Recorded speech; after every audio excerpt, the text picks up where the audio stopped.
I've kind of been thinking and writing a bit about what I call the Diamond Society. And I envision this is a visual depiction of how our societies are currently structured. Technology and money often empower those at the top of a pyramid for society's power structure.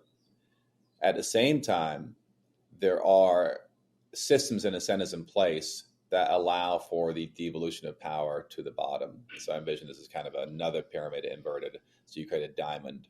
And where society meets in that power structure is what we have as our veneer democracy today.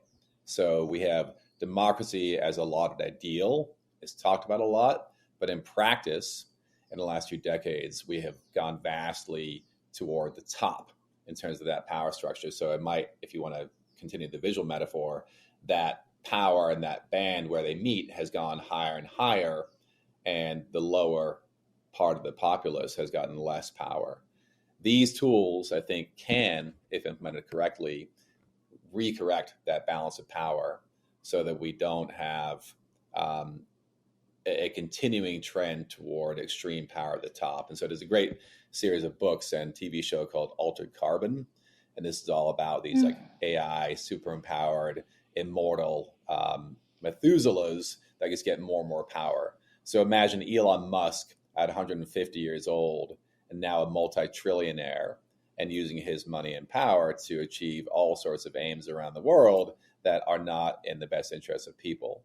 And not to, pick on Elon too much, but of course he's kind of gone off the rails in recent years. I used to support him fully, but he's gone a bit nuts. And so you have him and people like Jeff Bezos and Mark Zuckerberg and yada, yada, yada, on and on and on, Sam Altman. So imagine these guys as 200-year-old multi-trillionaires, pulling the strings.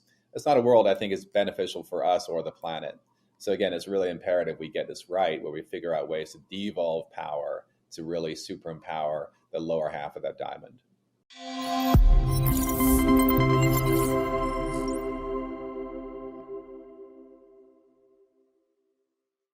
Hello, everyone, and welcome to our Beneficial General Intelligence series, where we meet the fascinating speakers that you are going to encounter in person at our Beneficial General Intelligence Summit in Istanbul in October. And today I have the pleasure of introducing to you Tam Hunt, who, in my opinion, is a Renaissance thinker at the frontier of consciousness, governance, and sustainability. Tam, welcome to the podcast. We met in person at the Science of Consciousness conference, and I have to tell you, it was completely by chance that I stumbled upon your talk in the plenary session, but it was actually one, I think, on AI or something like that, or I was looking for a completely different session and I ended up in that room, which was the wrong room, in my opinion, for what I was looking for. But then, yeah. But you were speaking, and then I was like electrified with your talk, and then I met you, I think, somewhere at the poster sessions, and I spoke a bit with you, and I mean, I was definitely, mesmerized with what you do. So let's see how I will introduce you here, if I got this right.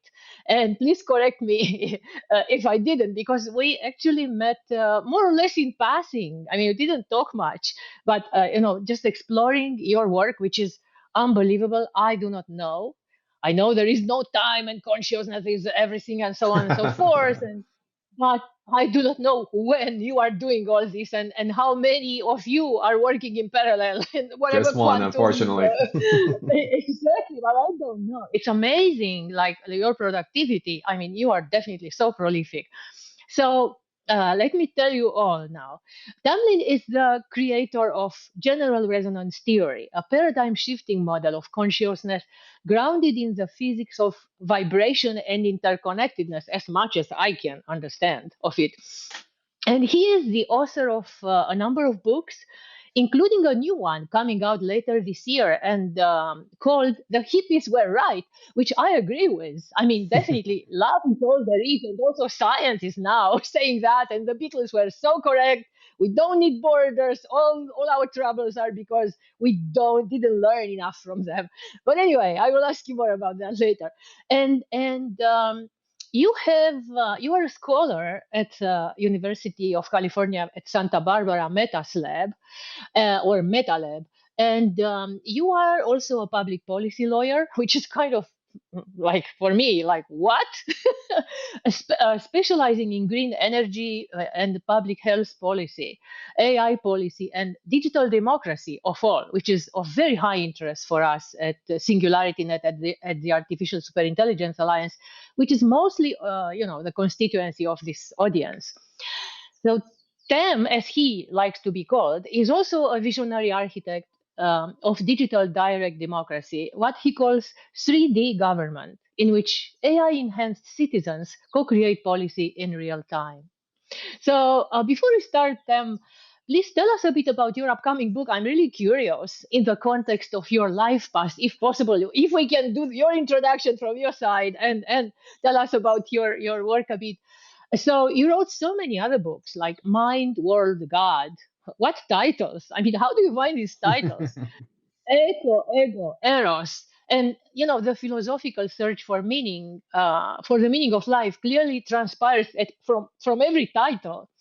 So tell us a bit about your life in this context, your past. What did you study and why? And when did you start this search for meaning? Was it always there?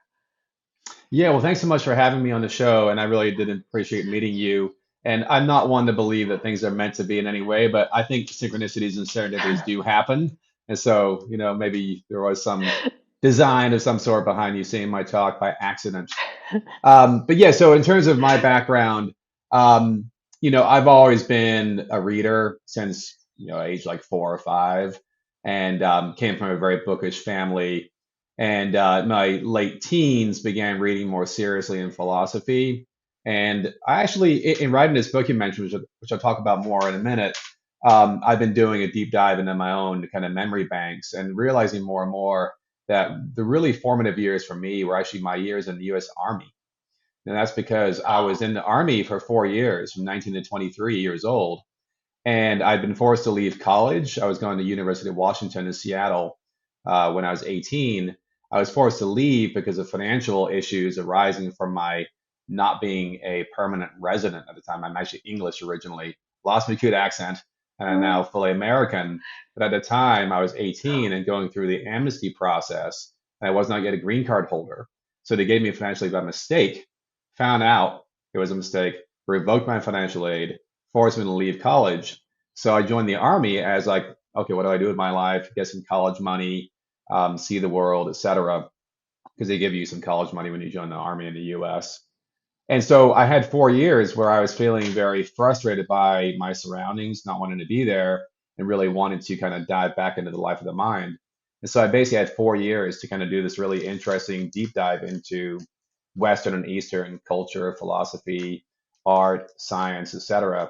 So I consider that my real education, that 4 year period. Everything was kind of built on that. Um, so I began, I mean, I won't give you the whole bio, it's not, relevant to right now, but basically I ended up going to law school after wanting to be a scientist and deciding that wasn't for me, and becoming a green energy lawyer, which I've been now for 20 some years as my main career.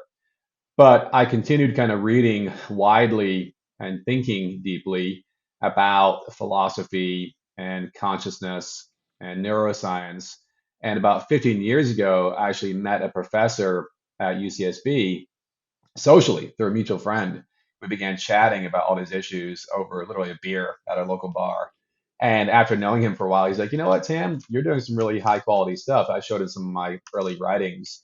Would you like to be a visiting scholar in my lab? I'm like, sure, why not? So I basically took that appointment at his lab, um, and have used that as my academic, you know, um, hook to hang my hat on academically for 15 years now, where I've been kind of fleshing out slowly but steadily um, the general resonance theory of consciousness and related work. And I've got to the point now where I kind of play a neuroscientist fairly well, even though I'm actually a lawyer by day. I've been the lead editor for special research topics at Frontiers in Human Neuroscience. And I'm actually now going to be doing that again for a new research topic called Mapping the Resonome, which I can tell you about if you like. But long story short, and to get back to our main topics today, I've been thinking about this stuff deeply for a long time. And when, as you well know, when you write on these things, it's when you have the opportunity to really kind of organize your thoughts and actually really express yourself. And so I really recommend anyone listening, if you are interested in developing your own ideas, simply start writing. You can think about it and it'll just kind of remain somewhat jumbled in your head. But when you start writing it down and actually see your own words on paper or on your computer screen, it's a different ball of wax. You really kind of get some clarity. So yeah, it's been a building process, and so I now have two careers. So maybe three. We include direct democracy activism, but my main two careers are as a public policy lawyer focused on energy policy, and then in the last 15 years, I call myself a philosopher primarily because that's kind of the work I'm doing, but I'm also delving more and more into neuroscience. So I see my role in the field is developing a philosophically grounded and scientifically informed theory of consciousness. And so that's a tall order because a lot of people come at it from one perspective or another, but don't really give full thrift to both perspectives. And I think to have a more complete and satisfying theory of consciousness, we need to really honor those basic principles. And of course, again, different topic, different podcasts. Western science got led astray about 4 centuries ago by the notion of separating mind and matter and leaving mind and spirit aside for just a short while we figure out how matter works. And of course, that's how we got to this problem where, like, what's the mind matter problem? Well, it's all one thing. It's two aspects of the same thing, right? So we're now returning to that view slowly but surely. And even mainstream neuroscience is kind of coming around to this by recognizing the hard problem and the need to really include consciousness in our explanations, because that's ultimately all there is. As a human observer, I'm not an idealist. I don't believe all is mind, but it certainly is only mind epistemologically for human observers. We infer the reality of the real world outside of us, which is the basis for the evolution of our minds in this context. So I'll leave it at that for now. Yes, and you mentioned so many things. I mean, I have so many comments, but before this, so I will pick on this writing, because now with ChatGPT, I mean, we have big problems with students who don't write anymore. It's exactly the opposite what's happening, and the danger, I think, will become bigger. And so, of course, you wrote many scientific papers, also in Medium, essays, and so on. But let's come back to my question, which was picking on your books and their titles. I mean, what drove you to write that book? So this is a book coming out from Imprint Academic, which publishes the Journal of Consciousness Studies. And it should come out, later this year, called The Hippies Are Right, about consciousness and everything else. And the title is supposed to be a little bit tongue-in-cheek, but not entirely. I do talk about how a lot of the so-called hippie truths that were kind of becoming discussed pretty broadly in the 60s and 70s were, in my view, fairly accurate. And it's easy to make fun of them. And I do have a chapter in the book called What the Hippies Got Wrong. So I would want to definitely acknowledge the shadow side of that movement, which was certainly prominent. And I've got a recent podcast on that exact topic with a woman I've known for many decades who was in a commune that I was part of when I was young, when I was like 10, 11 for roughly a year. And that commune, like many in that era, did have major problems despite being kind of very shiny and attractive and fun from the outside. But when you lived there for a while and saw what was happening in terms of abuse of various kinds, exploitation, and spiritual bypassing, all those kind of classic issues, those are very real. So the book is actually primarily about, as the title suggests, consciousness. And what I flesh out is a big picture look at how we are coming to a fairly new understanding of how our minds work. And the really short, version of that idea is that, yes, all things resonate. And as things resonate in proximity, they combine in the right conditions to a higher level conscious awareness. And we as human beings are a vast hierarchy of nested conscious fields. And these are electromagnetic fields, which the body and the brain produce at all times. And they achieve a very coordinated level of complexity in the brain and around the brain. And that is us. That is our conscious awareness. And as a gestalt of the brain and body and the environment, there's no clear delineation. There is a rule of thumb as to where our boundaries end and other things begin, but it's always a rule of thumb and it's always shifting. And so what the Hippies got right was the notion that we are all one, that everything is connected, that God is love, love is God, all these things. So I talk about both what is becoming mainstream science in the book through my personal story, growing up with hippie parents, a fairly domineering father, also absent most of the time, a mother who was very much part of the Back to the Land movement and really into handicrafts and kind of teaching in her fairly quiet way how to live a better life. And going through my experience in the Love family and then becoming a teenager, rejecting almost all of that as teenagers do, and then coming around later in life to realizing, oh, actually, a lot of that is pretty accurate and probably a lot better way to live on this planet than the current mainstream disaster, what we call, mainstream society and culture. So we are in a very interesting time where we're kind of experiencing another cycle of back to the land, of concerns about really big picture issues such as war, economic collapse, AI taking over, climate change, et cetera. And so we are seeing in real time a return to many of these ideas and a return to the notion of, tuning in, turning on, and dropping out. And obviously we can learn a lot from the last cycle in the 60s and 70s, and I hope we do. And that's probably why I wrote the book, because it's really meant to be both a fun read, but also a good kind of compilation of the lessons learned and how to do it even better. And without knowing, I kind of intuited that it has a bit of an autobiographical touch as well. So now, as you were sharing that you rebelled against the hippie parents or whatever, I thought, that's why he became a lawyer, because, I think it's a kind of a big difference between hippies and lawyers, but you have both in one. Anyway, we'll get there too. You are a polymath. Yeah, on that point, let me add there too, is that I am a lawyer, but there's many kinds of lawyers, and I've been working in green energy policy most of my career.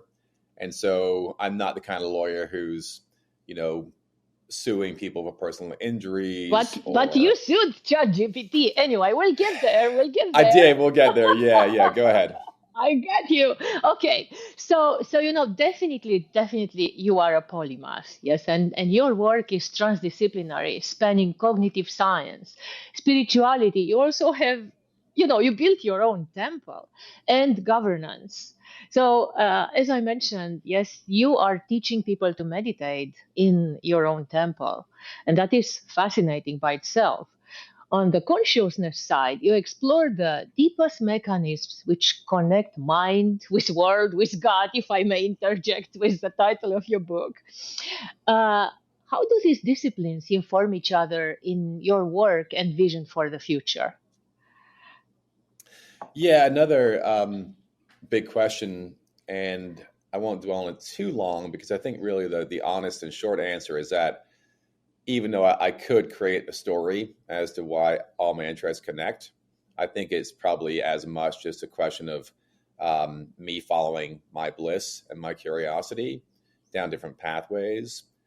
The commonality may be that I have a rampant curiosity about life, the world, the universe, and everything.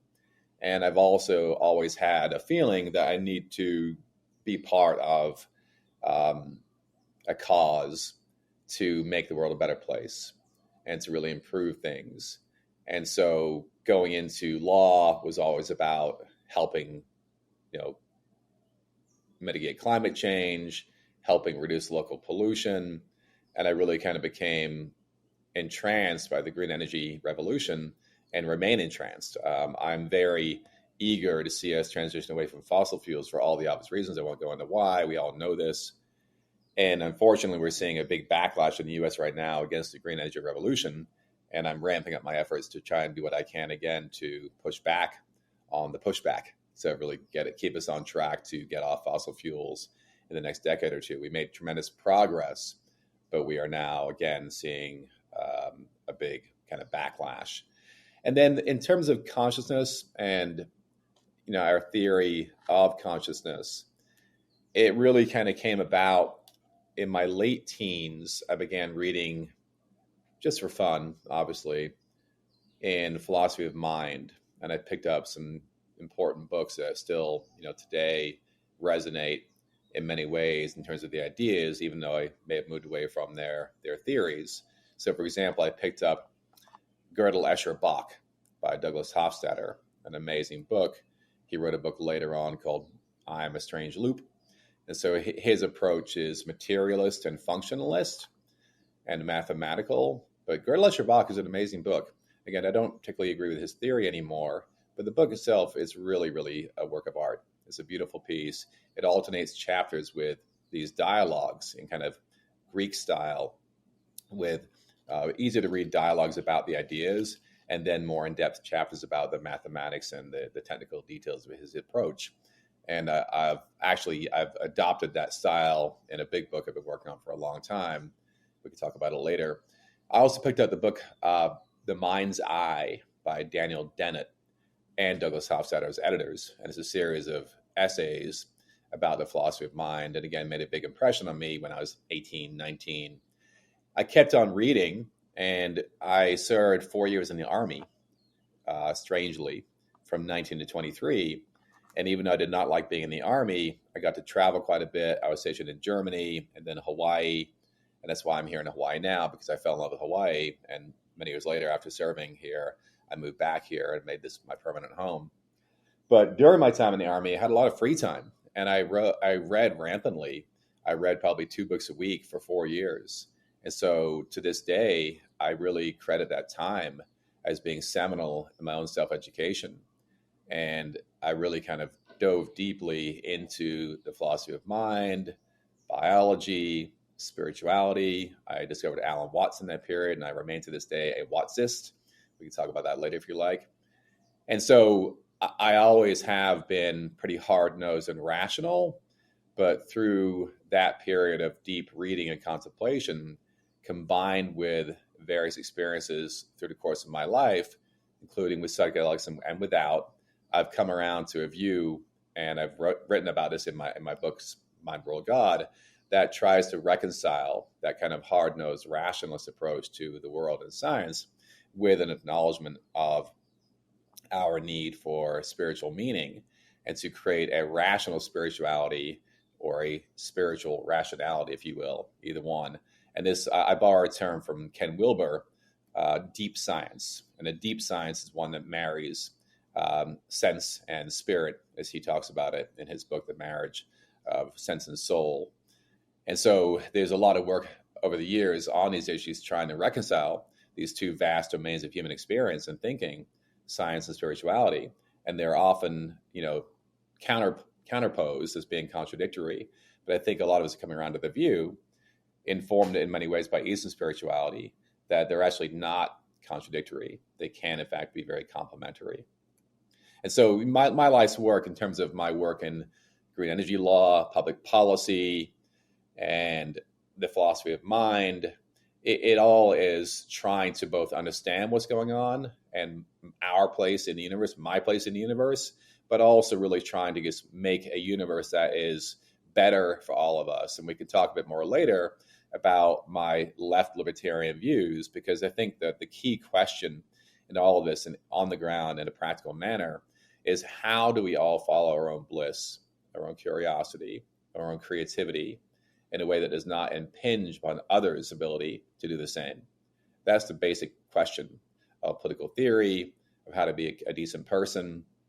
And I think also in spirituality, you can do your own thing, but when you do your own thing in a way that affects others through abuse of power, through sexual abuse, etc., then your ability to follow your own bliss is affecting others negatively.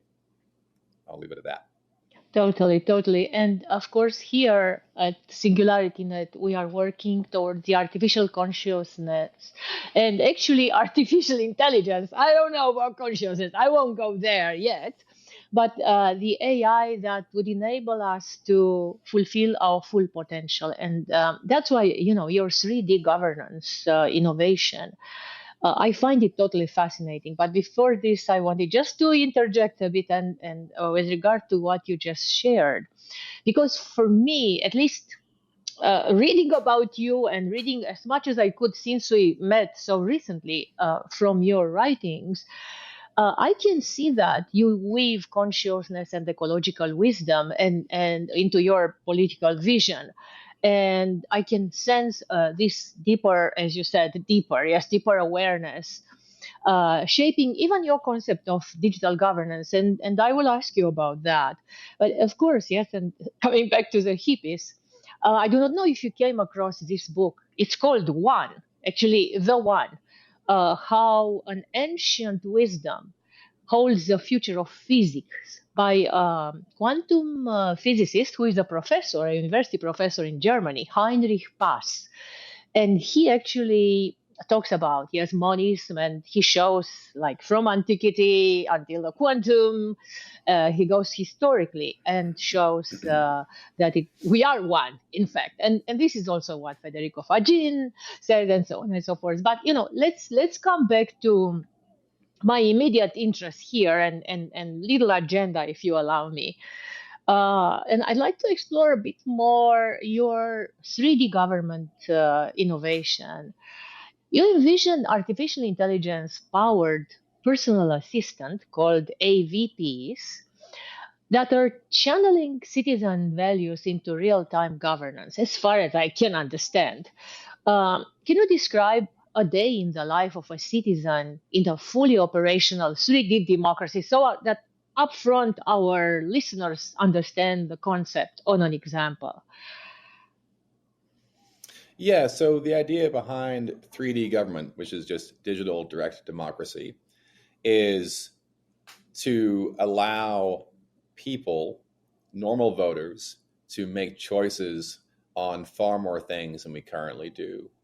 And given the power of technology today, we essentially live in one vast global polis, right? So the polis is the ancient Greek or classical Greek city-state. And that's where direct democracy in the Western tradition originated. And the idea is that you have people coming together, whether chosen by lottery or elected, to make decisions for themselves collectively. The notion in today's world behind representative democracy, which is the version we have in the US and most of Europe at this point, is that we need to elect people to work on our behalf because A, it's too much work for people to keep track of, and B, there's no way we can vote directly on things because we're not close enough to deliberate. It's just too much work, et cetera, et cetera. But technology has basically shrunk our world to where we all live in one polis. We can communicate in real time. And so we can actually govern ourselves if we are allowed to. And so we have in the US in particular what I call a veneer democracy. It's a very, very thin layer of democracy on top of essentially oligarchy at this point. I think it's not unfair at all to say that we have 0.1% of the people in the US, the very wealthy, controlling outcomes. And his studies, supporting this. A famous Princeton study came out a decade ago, finding that the bottom 80% of the electorate in terms of income had literally zero impact on outcomes of congressional choice making. And they have thousands of questions and surveys, and they compared to how Congress voted on things. There was no impact whatsoever of the choices and preferences of the vast majority of voters. They did track the top quintile quite closely. And we know also now that the vast majority of donations to political campaigns is a very thin veneer. That's why I say 0.1%. So it's not at all unfair. It's actually very empirically supported to say we live in a very faux democracy. How do we improve that? We can improve it vastly by expanding democracy to be a digital direct democracy. And it will happen first at the local level. We're not going to start with Congress. That's just too big a hill to climb. So you start locally, and you convince cities and counties to allow direct voting on certain issues, possibly in real time, on your phones, on your computer, and you allow the electorate to express their choices, and you're essentially using market forces. You're crowdsourcing wisdom, and there's a lot of good science behind this. James Surowiecki wrote a great book a couple of decades ago called The Wisdom of the Crowd, and there's a lot of science since that book came out showing that crowds are, in fact, more intelligent than experts, time and time again. I took part in a really cool competition a few years ago called the Good Judgment Project, where they get volunteers from around the U.S. to commit about 6 months typically to take part in a competition in forecasting world events. So complex things like, will North Korea test another nuclear device by X date? So very definite outcomes. No one knows the answer, but you educate yourself, you make your best guess. And they found time and time again that these groups of volunteers who are not particularly trained in foreign policy were better at making accurate predictions than the CAA. So the CAA literally competed with us and our groups of volunteers, and we did way better. And I was a super forecaster in the one I did, and I was in the top 2%. And so I have a quantified track record of being pretty good at forecasting, but that came about in large part because of the dialogue with our small groups. And so we have technology, we have science to show the system can produce far better outcomes. What's stopping it from happening is, unsurprisingly, the money. Those in power today got there because they worked the current rules. And so they serve the current system. And so it's going to take a long process of beginning locally and showing it can work. And this is happening. Europe is, in fact, leading the way in many ways. Estonia, Finland, other countries in Europe have been pioneering these tools for some time now. Estonia has actually allowed online voting for president, I believe, for about a decade. And there are various other ways you can use these tools just to support polling of the electorate and find out in real time what they want to do. So that's kind of the first step in the broad vision, is allowing for online and mobile voting on real issues beginning at the local level. The second piece, the piece I'm working on now, which I think is fairly new and exciting, is to actually use AI to create AI voter proxies, AVPs, that are essentially programmed with your preferences and your political history. And then they are asked to either make recommendations on how you should vote on specific issues, or to actually vote for you as this is allowed and as it develops and as the security is shown to be up to the task. And so the day in the life I write about in a recent essay, I look at Sarah, a fictional character. She wakes up in the morning, goes to her kitchen, gets her coffee, sits down, takes a sip of her coffee, watches the steam rise up, and checks her phone. And her AVP assistant says, "Hi, Sarah. I've made 3 recommendations for you to vote on today. Would you like to review them?" She says, "Sure, check it out. XYZ, I recommend this." Sarah says, "Sure, sounds good. Yes, yes, yes." So you can have it basically check in with you, or you can say, "I trust you enough at this point to go ahead and make the vote for me." And when expanded over the course of many hundreds of thousands of people in whatever local electorate you're part of, this amounts to a really powerful preference expression machine. And so voting and political processes are all about preference expression, right? The whole point of democracy is rule by the demos, by the people. But we, again, have this very veneer fake democracy in most Western democracies nowadays. So this tool, the AVP, is designed to allow people who don't have the time, people who don't have the interest to spend hours researching these issues or having discussions, to just have the AI, which knows them quite well in terms of their preferences, make those choices for them, or at least recommendations. It will require calibration over time, make sure you check in and make sure it's voting the way you want to. And you can always say, "No, it's not how I want to vote. I want to change it to this." So the idea is to expand what might be a self-chosen expanded electorate from, say, maybe 3% of people who might want to be really involved in local politics and voting on things all the time to, let's say, 10, 15, 20% of people who say, sure, I'll use my AVP to take part in this because I can just check and verify and, hey, it looks good to me. So you can, with the system, go from 0.1% controlling outcomes and controlling your whole system from the top down to 5, 10, 15, 20% of people actually controlling the system. To me, that's a vast improvement. Perfect. And, I'm thinking, of course, yes, I'd like my AI to consult with me, like, just at least ping me when it votes on a certain preference. And then I just check quickly and say yes, and go ahead and vote for me. You mentioned this, and it's fascinating, crowdsourcing wisdom. And of course, at the Beneficial General Intelligence Summit, we are looking for more wisdom in the design of the future in general. How do we incorporate more wisdom in society? And hopefully with the use of AI, that helps us. So your innovation here is really so aligned. So of course you are a speaker, an invited speaker at our event, and we look forward to learn more about that. I just wanted to mention that about 10 years ago or more, I was part of an embryonic movement which became bigger. It was called Game B. I do not know if you know about it. It was initiated by Jim Rath, Jordan Hall, Daniel Schmachtenberger, and the else. And I was number 12 in this community. And we were looking for ways to crowdsource wisdom. Of course, AI was not as developed.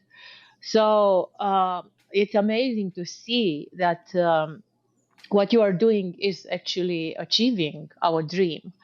Thank you so much for that, actually, and I look forward to learn more and hopefully to work together. You, as far as I understood, you propose to endow the AVPs with capabilities that preserve diversity and independence, and of course are much better, yes, at real democracy than the veneer one. How is the system designed, or how should it be designed? Because of course, I hope we will help you implement it to ensure that each proxy truly reflects its owner's voice without groupthink or herd influence. Do you have any ideas about that? Yeah, so there are kind of three basic conditions for ensuring that a crowd doesn't become a mob or turning a mob into a crowd. And of course, a mob we can just define as an unruly, unthinking, potentially violent set of people, right? So the crowd is the opposite. It is it's not controlled, but it is moving in a way that actually makes sense, is not dangerous. And again, as I mentioned earlier, there's a lot of science now showing that the wisdom of the crowd is in fact much better than experts at making key choices or forecasts, what have you. And so to answer your question more directly, James Surowiecki talks about three basic criteria for ensuring that the crowd does not become a mob. This is diversity, independence, and decentralization. And so modern democracies, particularly bigger ones, are naturally preserving those three things, with one key exception I'll talk about in a second. And so obviously modern democracies are generally quite diverse. People are taught to think independently, at least in theory, and I'll talk about that in a second because that certainly I think is the one that may be the most debatable. And decentralization. And we certainly are decentralized in larger democracies. Some Western democracies, maybe like France, maybe the most centralized. The U.S. has a federal system, so it's explicitly decentralized. There's been a very long debate in the U.S. about how decentralized it is or should be. You have certain presidents, I shall not name names, who are seeking to re-centralize power. I am personally a much bigger fan of the Swiss model of largely independent cantons. I'm a federalist in that regard. I'm a lefty states' rights supporter. Power should be devolved as much as possible to the local level. That's an axiomatic principle in my system. What can be devolved should be devolved. And so diversity, I've already addressed. Decentralization, I've addressed. Let's talk about independence. So there is certainly a tendency, particularly in times of crisis, to move toward groupthink, and that is the opposite of independence. And so we've seen this time and time again. The pandemic, the last version of that, was catastrophic in my view. That's probably a different podcast. But when we have times of crisis, we tend to kind of fall into the limbic brain and let fear control our thinking and our feeling. And so it is really important, I think, to ensure what I call the Minority Report approach. There's actually a great movie by that title. Yes. Where you need to have formalized systems of minority reports, particularly in times of crisis. You need to always have independent voices that are allowed to speak and express their concerns about the majority. This is a really key aspect of democracy that has not been talked about enough. So I hope that these systems can build in things like that to ensure more independence and less groupthink. Now, in general, though, I think if you have this kind of system, I mean, let's say Hawaii, where I live, pioneers a statewide system of digital direct democracy. We are quite diverse in Hawaii. We're racially diverse. We're income diverse. It's quite a democratic, big D Democrat state. So in that way, we're not particularly diverse. But even in that, we're kind of a one-party system, but there's a natural ecology of different views within one-party systems. I wish we were not one-party system. I think it leads to corruption. But that's, again, too deep to go into right now. But if we were to instate a 3D system in Hawaii, there would be quite a bit of natural diversity built into the system. And so this approach really does actually generally follow Sir-Richke's principles for creating a good crowd to allow for the expression of the wisdom of the crowd. So the AVP overlay, again, allows more people to take part and to express their preferences through automated systems as much as they want to allow that. That's a really key thing to stress, that these are all going to be toggleable preferences in our app. And so we're working on the app currently and the website, and we're also working on the AVP protocol that can be used by any group that wants to use this system. So it should be, as any protocol is, a way for different systems to communicate based on a certain set of rules. So yeah, I'm actually quite excited by this. As we talked about earlier, I am officially an AI doomer. And so I think AI could be very, very damaging if we're not careful. And so I'm very excited to see you and your colleagues working on beneficial AGI applications and holding a conference. I'm excited to speak at your conference. And when I developed this AVP idea pretty recently, I've been talking about 3D for a couple of decades, but the AVP idea is new. And so we're working on this as we speak. But when I realized, this could be actually a really cool use of AI that could truly create a better world, I was like, okay, I can now see how we can, if we're smart and restrained in our use of AI, we can weave our way through to a beneficial AGI, non-dystopia. I won't say utopia, but non-dystopia. Mm-hmm. Let's call it that. If we can use these kinds of tools to really shift the power structure to allow for the wisdom of the crowd to be expressed. And that's exactly the reason why we started this movement that, of course, it's now translated into this annual summit of beneficial general intelligence, because of the reasons which you are saying. Not that we are AI doomers, but we can see that in the wrong hands, this powerful tool can be really very damaging. And I look forward, I hope the app will be progressed. It's not too long until our conference. It's at the end of October. But I'd like to have a demo of your app at the conference. We will see if it will be. I'm hoping to have that. Yeah, that's exactly my goal. I want to have at least some kind of working prototype by then. So you've given me a nice little deadline.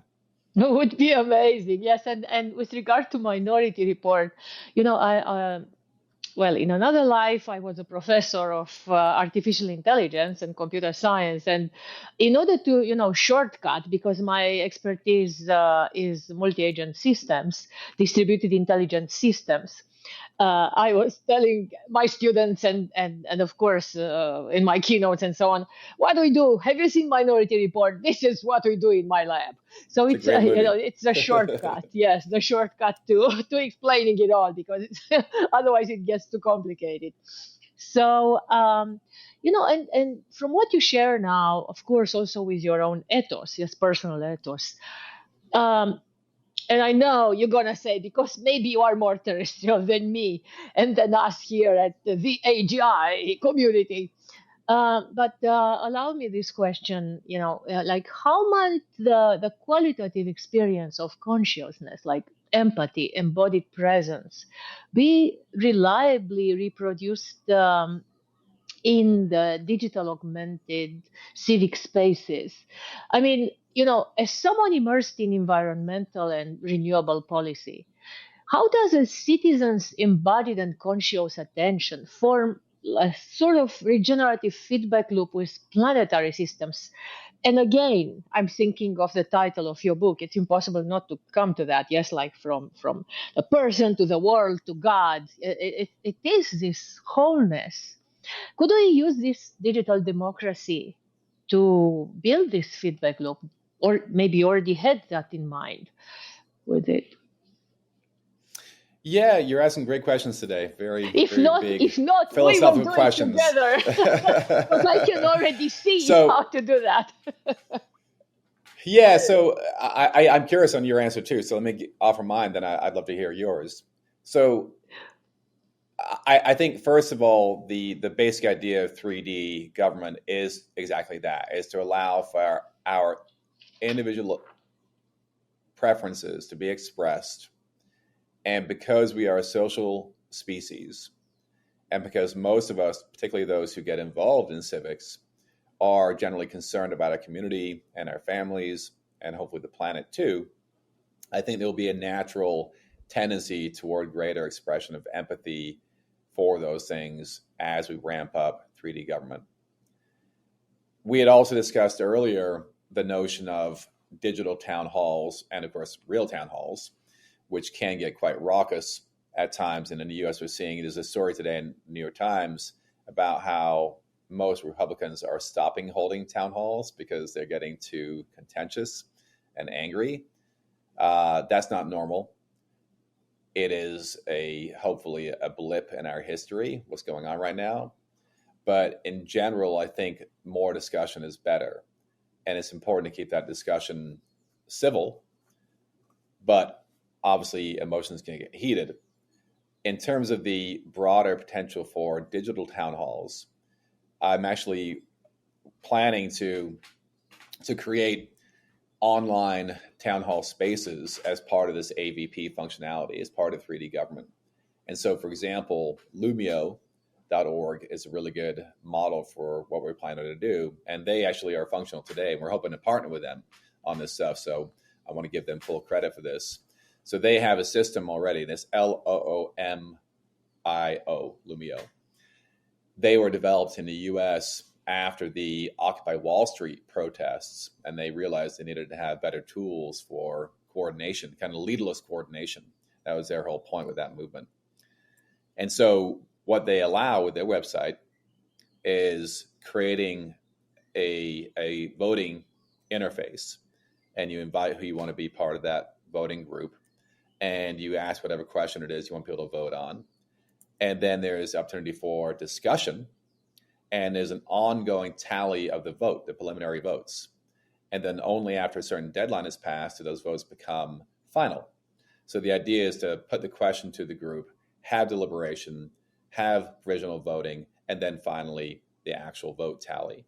So this to me is a really good way to have dialogue and to have education and to express empathy for whatever issues you are concerned about in that space. Now, there's, I think, a key role here for skillful moderation. And so hopefully in many cases, it'll be humans who step up and moderate. We always want to have the human element where possible. But I think as this system expands to more and more issues that people are allowed to vote on, the local level, the state level, the federal level, ultimately, we're going to have a lot of these spaces where we probably have AI moderators. And we've already found that AI can be determined to be far more empathetic than humans in many cases. And this is all based on, in my view, emulation. I don't think there's any actual empathy in AI at this point. I think it's mostly. Well, I have to say, when I'm in a conflict and I'm really angry, I ask ChatGPT, how can I negotiate this one? And I know many people in their relationship, they consult because it is less emotional and it can help to be less emotional, sometimes. Yeah, all the above. And I don't think AI is at this point conscious, but I'm not going to go into the details of why. But it certainly can emulate conscience very well. It can emulate empathy very well. And so people who have been asked to judge the compassion or empathy shown to them by doctors, for example, have actually found that the AI doctor, quote unquote, through these, texting interfaces is more empathetic, more compassionate than the human doctor. Infinitely patient, I would say, which quality patient. Which I don't have, definitely. Yes. I have the same problem. Yeah, as humans, we're all very busy. But if you're an AI that thinks a million times faster than a human and has all the time in the world, quote unquote, you can take the time to output the appropriate language and to show you're empathetic. So back to the AVP, online town hall idea, I think having AI moderators could be a good thing in many cases if it's, text-based or voice-based, because of course we can now use AI to create very convincing human voices. So I'm not advocating to replace humans in this role, but where we don't have enough humans to step up to moderate these spaces, I think AI can step in already today. And of course, in a year, it'll be 10 times better, and 5 years, way, way better. So again, I'm quite optimistic about this use of the technology, even though I am, very cautionary in my adoption of AI more generally. And I think it's going to have tremendous effects on unemployment, on national security, on creativity, on child education. Mostly, again, not to get too negative here, but I worry about the effects in all those areas. But in this case, in terms of digital direct democracy, I'm quite optimistic. Yes, and tonight I'm going, in a few hours, actually, I'm going to the Future of Humanity Summit here in Washington, D.C. And the main topics are defense and space, and so exactly what you mentioned. And that is exactly the same concern that is. Anyway, of course, you've been in the military, you served in the military, so you know more than me about that. But let's stick to our topic here. I wanted to say that I met the Lumios first at Le Ciel Foundation and then at Davos. I've not heard of that. That's cool. Yes. So yeah, they're amazing. Yeah, I'm all for them. So with regard to my answer to the question, I think it's still inspired by you, because reading your work. Like this idea of a symbiotic age, yes, is kind of so contrasting to how we use this tokenism, yes, decentralized capital models like DAO-based voting. I mean, it's kind of becoming very much like many of them, like proof of stake and so on, are gamed already from the start from their models. So I can envision that we can build much better. I'm a systems engineer as well, so we can build much better feedback loops. And coming to the book you mentioned that it inspired you as well, Gödel, Escher, Bach, I think. I didn't see it so like a materialist. Maybe I read it with my perspective, but what I saw was actually the patterns that exist, yes, in the universe and in general, like mathematics, and I'm a math Olympics, and I'm also a musician, and also our CEO, same. So I could see that math and music have so many similarities. They are languages, and with Escher, yes, the imaginary and how actually we in the 3D world are so limited. So I saw it as going beyond the imaginary, but I don't want to go into a debate in this regard. I think this is, I mean, we can overcome our limitations with a bit more imagination and implement much more, not only empathetic in the very strict way, like is ChatGPT capable of empathy, but much better system that can be holistic. Yes. So maybe if you want to comment on this symbiotic age, like, traditional digital democracy often commodifies participation, while the symbiotic age ethos reframes community as interconnected consciousness, which is exactly your theory, if I may. So. Yeah, well, there's a lot there, but I'll keep my answer brief. I would say there's kind of two main trends here. One is, again, devolving power as much as possible, and this AI system, 3D government, has massive potential to devolve power and really allow true democracy to flourish. I'm quite optimistic about that. In terms of intelligence more generally and compassion, we are tempted as human beings to think more intelligence equals more compassion. If you look, however, at the history of humanity, there's no evidence of that. We have, unfortunately, a history of more intelligence and more technology and more power leading to the opposite.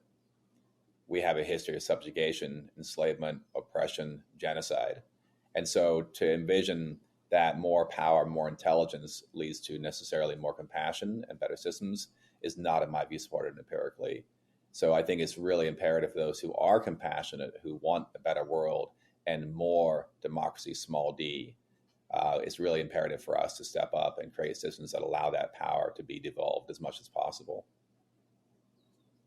Yes, and coming back to your AI doomer, and still, keeping your hopes for AI because you are using it, at least you want to use it in this 3D governance. What would be the conditions to turn this tide, yes, to ensure that AI becomes a tool for empowered citizenship instead of manipulation? Do you have any? Yeah, Okay. I mean, there's again a lot there, and so I'm trying to kind of keep my answers concise because we are in a podcast format.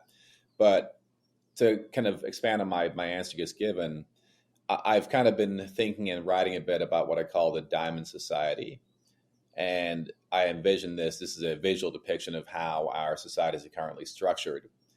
Technology and money often empower those at the top of a pyramid for society's power structure.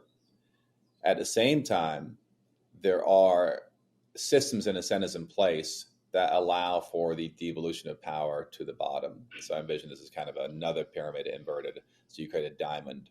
And where society meets in that power structure is what we have as our veneer democracy today. So we have democracy as a lauded ideal. It's talked about a lot, but in practice, in the last few decades, we have gone vastly toward the top in terms of that power structure. So it might, if you want to continue the visual metaphor, that power and that band where they meet has gone higher and higher, and the lower part of the populace has gotten less power. These tools, I think, can, if implemented correctly, recorrect that balance of power so that we don't have a continuing trend toward extreme power at the top. And so there's a great series of books and TV show called Altered Carbon. And this is all about these like AI, super empowered, immortal Methuselahs that just get more and more power. So imagine Elon Musk at 150 years old and now a multi-trillionaire and using his money and power to achieve all sorts of aims around the world that are not in the best interest of people. And not to, pick on Elon too much, but of course he's kind of gone off the rails in recent years. I used to support him fully, but he's gone a bit nuts. And so you have him and people like Jeff Bezos and Mark Zuckerberg and yada, yada, yada, on and on and on, Sam Altman. So imagine these guys as 200-year-old multi-trillionaires, pulling the strings. That's not a world I think is beneficial for us or the planet. So again, it's really imperative we get this right, where we figure out ways to devolve power to really super empower the lower half of that diamond. And you got exactly where I wanted to go with my next question, because yes, we already, I feel, and of course many, it seems like you as well, and the audience, we live already in a crazy world like that. As political and climate uncertainty will deepen even more, or may, hopefully not, but I don't see how. Maybe you can give us some hope. Like how can we avoid despair in this world, and at least not to get to that future where they all pull the strings and what's going to happen and we cannot do anything, the rest of us, the 80%. Mm-hmm. Yeah, well, the 3D government ideas are really designed to allow that future to come into being. And I've been thinking a lot lately about positive attractors and how to create them.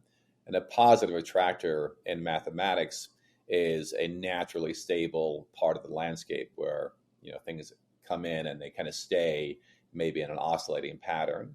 And so in terms of positive attractors in the space of philosophy or social philosophy, it's a way to create idea structures that have resonance, that ripple outwards, kind of under their own power. And I envision this, and this is an idea borrowed from a friend, that I envision this as kind of a temporal alchemy. If you create an idea about a possible future that just really appeals for many reasons to people around us, then put an idea out into the world as a way to pull that future into the present. So you can envision it as already being in existence sometime in the future. You create it, you flesh it out, you collaborate with people, you put the ideas out there, and somehow that future is brought into being. That's, of course, what everyone does in terms of, putting their ideas out into the world to create new systems. And the one thing we have going for us in terms of this, ongoing push for real democracy is that we're talking about what most people want. The vast majority of people, if you ask them, would say, yes, I want to be able to control my own future. Who wouldn't want to do that? And so we get confused, right? We get confused by all these information ecosystems that attempt to manipulate us into ideas that are not actually in our favor, that actually don't allow us to control our own future. And so there's a lot there that I could talk about, but again, I'm optimistic that we can use these new tools to super empower individuals and really shift that power structure downwards to really empower the electorate. And your 3D governance is really aligned with our newest project, which is called Nexus. And Nexus is a community, of course, of beneficial general intelligence implementers and experts who want to build a better world, also with regard to decentralization of power and better governance. So, really what you propose here is of very high value to us. We are the techies. You are also a scientist. But we have software developers and so on. So I'm hoping we will forge a collaboration with you so we can really bring this Likewise. to the fore faster. So yes, so we look forward to meet you in person at the conference in October and discuss in more detail about that. Let me ask you now, about. If you don't mind, I know it's very personal, but you built a temple, right? And you are also a meditation teacher, and you do that in your temple with students, with your, however to call them, followers. I don't know how you call them. Attendees. Okay, attendees. Okay, attendees. So you are a spiritual teacher, a philosopher, a policymaker, a green energy lawyer. How do you see practices like meditation, contemplative inquiry, resonant attention, contributing to cultivating democratic virtue beyond the code? Again, I know you will say a big question. What is this It word is indeed, salad yeah. here? But I mean, because you Yeah, are well, doing it all, it's you are one. I do not know when you do all this, really, and you write so much. You are so prolific. It's like you have many clones. And I wish yes. I did. I wish I did. Yeah, no, I mean, I've always been an active person physically and mentally, and so I've just learned how to kind of hone my practice into being focused, and manage to do it all. I'm not married, don't have kids, so that certainly helps. So, in terms of meditation, I'm first of all got to acknowledge I'm still very much a beginner meditator. I've been doing it for years now, but I'm very much a beginner. And we have a group at Lokahi Temple, which is near where I live on one of my properties here in Hawaii, and we have a weekly practice that I often lead, and it's just a simple silent meditation. We sit in silence together and have some discussion after. And I like this form because it's entirely non-denominational. It doesn't require any belief system. It just requires that you feel that sitting in silence together will help your life become better. And so meditation for me is not meant to be instrumental. And the only, agreement I make with myself is that I'm going to sit here for whatever time it is, 20 minutes, 45 minutes, and I'm going to sit here in silence, and that's it. I don't even try to control my mind. I let my mind generally do what it will. I may use mantras at times. I certainly try to breathe and notice my breath, but I'm not following Vipassana or any particular tradition personally, to each their own. My hope is that simply by sitting and agreeing to myself to sit in silence and not be doing all the time or feel the need to get up and do something, that I can be more content with my life and the world and just sit in silence for that amount of time. Now, you can go beyond that and certainly look at the science of meditation, and you can recognize the science shows pretty strongly that by having a meditation practice, you are a more calm person, a more focused person, a less anxious person, a less depressed person. And so there are many benefits I think we can expect to come from a regular meditation practice. But really, for me, it's just a matter of just agreeing to sit in silence and to see what comes up and give yourself that time to process and observe the workings of your own mind and feel how your body feels in those moments, and then get up and do all the things. And so I certainly find that when I do sit, if I have anxiety in my life or I'm excited about things, obviously that's what comes up as I first sit, and I just notice and I let it come and go. And then after a while, you kind of calm down, and hopefully you kind of just get into a rhythm. And what I like to achieve doesn't always happen. I like to achieve a certain sense of timelessness.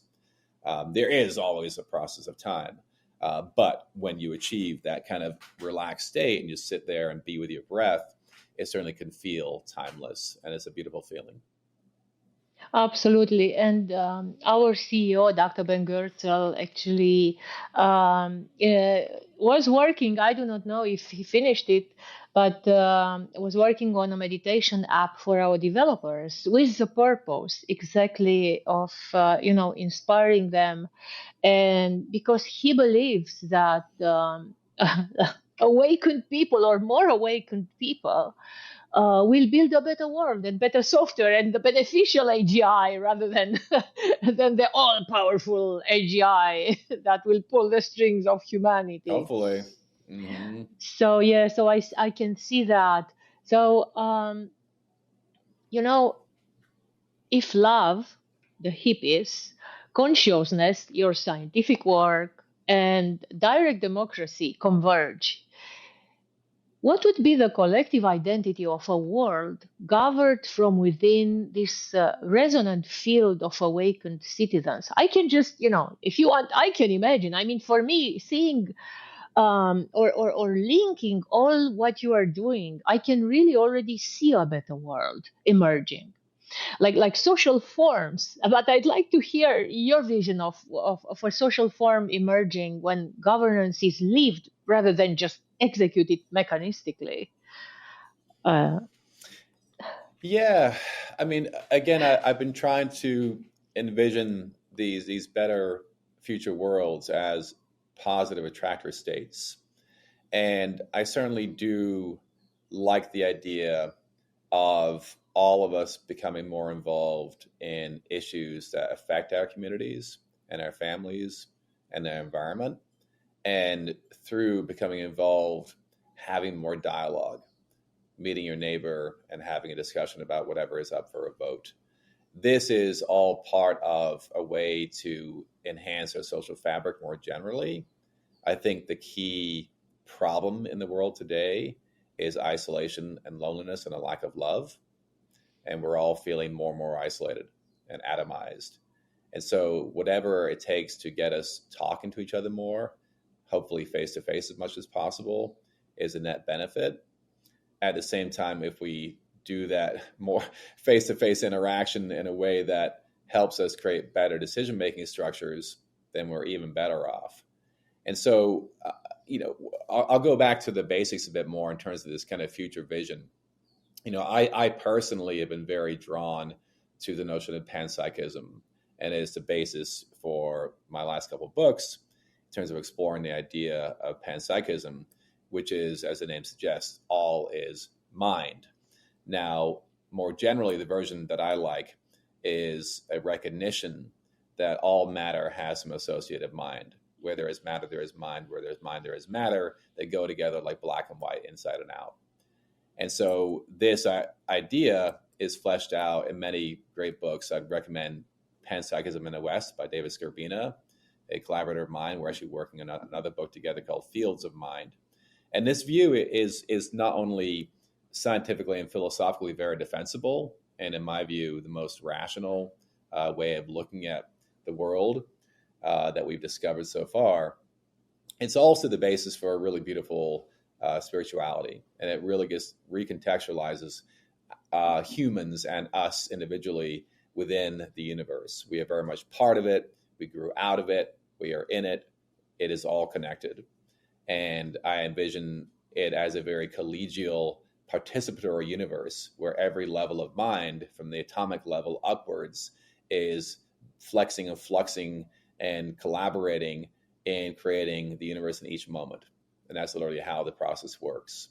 And so it's a way to kind of mitigate the rampant materialism that has been, the mainstream view among scientists and philosophers for a few centuries now.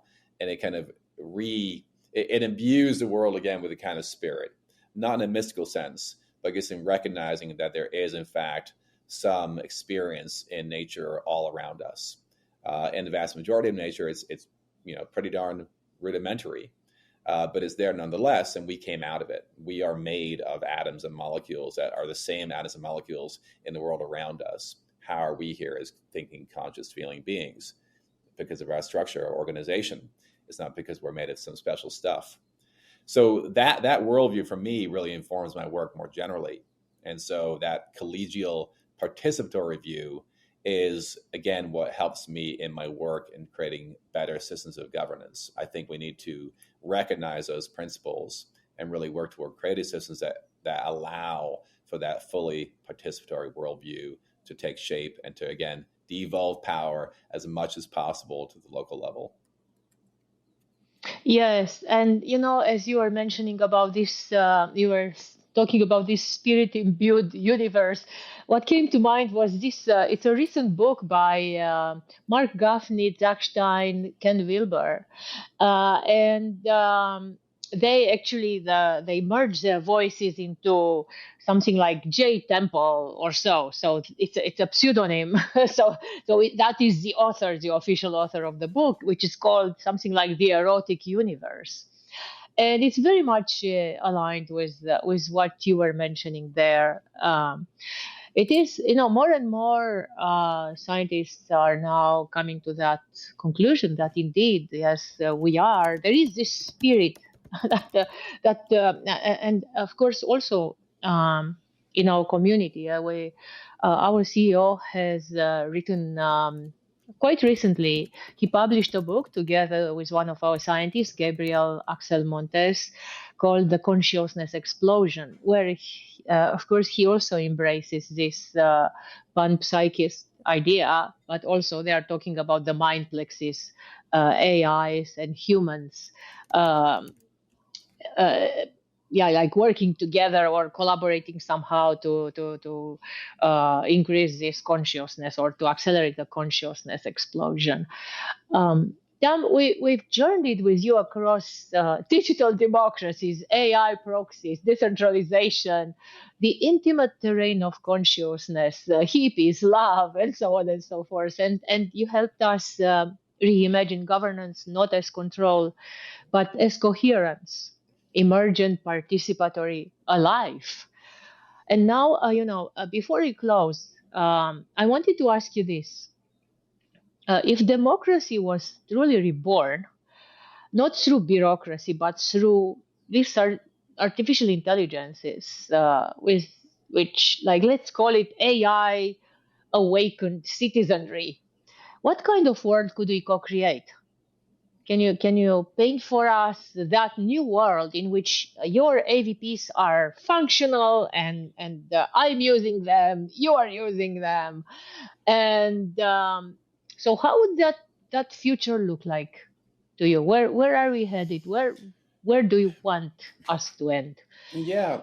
Well, I'll use the phrase you just mentioned. So the erotic universe sounds to most of us like a sexual thing, but Eros is not No. necessarily sexual. Yeah, your That's certainly book also. Yes, yes. yeah, it's one way it manifests, and certainly erotic love is a form of Eros. But Eros as a principle is far broader, and it refers to creativity and generativity, fecundity. And so it's interesting. I didn't know about that work by Ken Wilber and his collaborators. I'd love to get a link if you can send me a link. Yes, the book is authored by David J. Temple, which is kind of their voices merge. Mark Gaffney, Zach Stein, and Wilber. Yes, I will post the link also in our description in the podcast description. Please do. Yeah, I love Ken Wilber's work. I've read quite a few of his books. So I just wrote an essay for a collection called Eros as Time's Embrace. Mm-hmm. And this is kind of a deep dive into the nature of time and Eros. And I describe it somewhat poetically as a physics of love.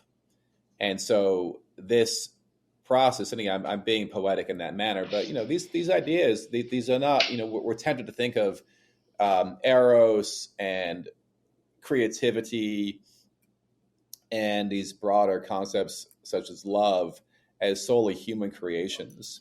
And at some level they are. Certainly we are humans. We are in this context of humanity.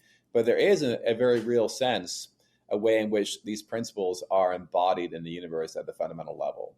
And I don't mean that as poetry. I mean that as literally, as physics.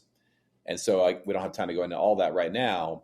But in terms of your question, what does this world look like? We talked before about, my view that fundamentally life is about creativity and freedom and allowing systems to be created that enable all of us to pursue our creativity and freedom. And this, again, it seems to me kind of axiomatic. Like, what could anyone say to rebut that? It just seems just so obviously true to me. I'm sure someone could debate it and rebut it somewhere along the way. But in terms of allowing that to happen, I think we need new systems and new tools. And so I really do applaud you and your colleagues for creating the Beneficial General Intelligence Conference. I look forward to that summit. And I really look forward to showing you our AVP protocols and prototypes, and having some kind of working prototype for you guys to see at my talk in Istanbul in October. So thank you so much. Yes, we look forward to that. Are there any other topics which I didn't cover? Maybe I missed something which you wanted to communicate? I think that's it for now. We covered a lot. Okay. Well, I have one more question then. I'm not asking everybody this. I just pick some people who I ask this question, and please don't laugh. So what do you, and probably you answered it already in the last answer, but what is the meaning of life to you? Yeah, I did answer it, and it's not necessarily 42. That's a pretty good answer. Hopefully you get the joke, but yeah, no, it really is. It really is about being able. I mean, frankly, creating art and beauty. To take it one level further. I mean, I think it's about creating systems that allow for the full expression of our creativity and freedom. But for me personally, creating art and beauty is really what life is about. And so, even though I'm an intellectual and I love my words, I love to write, that is my art. But also, I really do. My main art form nowadays is creating buildings. I'm working on building a lot of cabins here in Hawaii. I've got a couple of homesteads. Yeah, so basically green buildings, little off-grid cabins using local materials. I got a sawmill recently. We're working on a couple of new cabin projects. That's my main form of physical art lately. But certainly creating idea structures that resonate and have some beauty to them, not in a mathematical sense. I'm not a mathematician, but in terms of the philosophical sense of creating systems that promote freedom, creativity, flourishing of humanity and the planet. That to me is a real form of beauty. And so I hope we can all kind of find our own way of contributing to creating more beauty in the world. And I'll end with a little shout out to Charles Eisenstein, my favorite current philosopher. And he really talks about beauty a lot, not as some kind of bourgeois, rich person value, because recognizing that beauty is in fact something we all should appreciate and promote. And the more beauty in our lives, the more satisfying our lives. I have a magnet on my fridge here with that one, this beauty, the beautiful world which we can imagine is possible, or something like that. Exactly. Yes. Well, he's got a beautiful book, and a beautiful phrase. The more beautiful world our hearts know is possible. That's right. And so that's certainly I resonate here. with that. Yeah, I resonate with that. So I'm trying to create that more beautiful world that my heart knows is possible. Amazing. And he is a good friend as well. He is a member of Game B, of course, and also of this Lesiel Foundation. And definitely, I love him dearly, as well as I believe you as well. So, because you mentioned this beauty, goodness, and truth. I mean, these are fundamental values of the universe. And I believe that, like Ian McGilchrist really in his latest book, The Matter with Things, he postulates that. And this Erotic Universe book as well postulates that beauty, goodness, and truth, that we resonate, we react, we are moved by beauty, and we are kind of empowered, like love is the force that moves. It's like a force. So the Erotic Universe said that the universe is kind of combining from the electron to the proton, which attract each other, and then they create bigger things and bigger forms. The universe is imbued with this beauty, goodness, and truth. And that McGilchrist is saying that in our world today, we are treating people more like machines, and we are becoming more like machines in the current political system and bureaucratic universe, if I may call it this way. So there is definitely, I really hope that your vision and the meaning of your life will become soon a reality, because we need to really turn this tide from where we are headed towards more fundamental beauty, goodness, and truth. And really, Indeed. Thank you so much for this inspiring conversation. I look forward. We look forward to meet you in person, and indeed to be working together. I made here many notes with all the references which you mentioned, including to your work, and I will ask you so we can post the links in the description of the podcast, and which we will release very soon. So thank you so much. Great to discuss with you. Thank you again.